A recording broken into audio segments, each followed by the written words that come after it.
qu'on puisse tirer les enseignements de ce que nous aurons appris après les panels en termes d'acquis sur l'ESS, en termes de mécanismes de financement et de soutien pour appuyer les femmes. Et je voulais aussi qu'il y ait un dialogue intergénérationnel. Nous avons eu à le faire, je pense, le contre Domi. Nous avons eu à le faire avec UN Women lorsqu'on a eu à faire l'évaluation de Méchine plus 25. On a mis en face des générations différentes pour que chaque génération puisse apporter à l'autre en termes de richesse, en termes d'enseignement, en termes d'apprentissage, mais aussi en termes de perspective. Donc je me suis dit qu'il serait bien, et le sous-comité scientifique qu'on a mis en place a adhéré, qu'il serait bien qu'on mette en place un dialogue intergénérationnel pour que la génération qui s'est battue, pour qu'aujourd'hui qu'on parle réellement de l'ESS, parce que ça a été conceptualisé, mais les sociétés africaines vivent de l'ESS.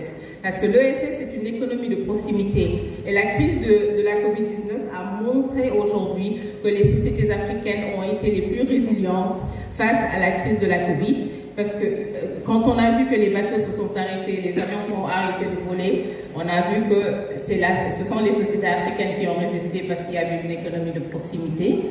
Et donc que la jeune génération aussi,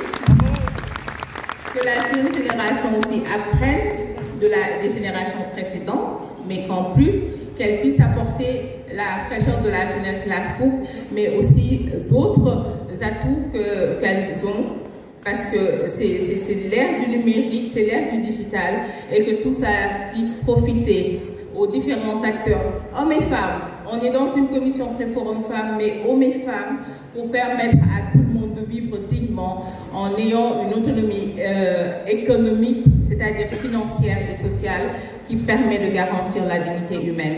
Donc nous avons choisi une personne qu'on ne présente plus. Elle fait partie de mes mentors, et je lui rends un vibrant hommage à Khady Faltal.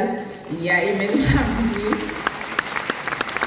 donc Martini, Marie-Lucienne Ratché, Bangran Liu, nous avons Fatne El-Prief, qui est une élue, qui est très reconnue, qui est la vice-présidente d'Orefela Afrique, et nous avons aussi, en dernier lieu, la je m'en souviens peut-être, mais on a eu vraiment des championnes qui ont fait leurs preuves dans leur Nancy Namtan, dans la recherche de l'université. Les universités, c'est quelqu'un qu'on ne présente plus, donc Nancy Namtan. Et voilà les 6 championnes qu'on a eu à sélectionner. On a voulu respecter l'équilibre des continents, et je pense qu'aujourd'hui ce sera un grand jour pour que ce soit un rendez-vous du donner, du recevoir et du donner encore. Et je remercie tout le monde de m'avoir fait confiance pour assurer le secrétariat permanent de ce forum.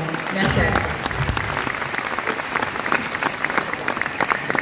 Merci.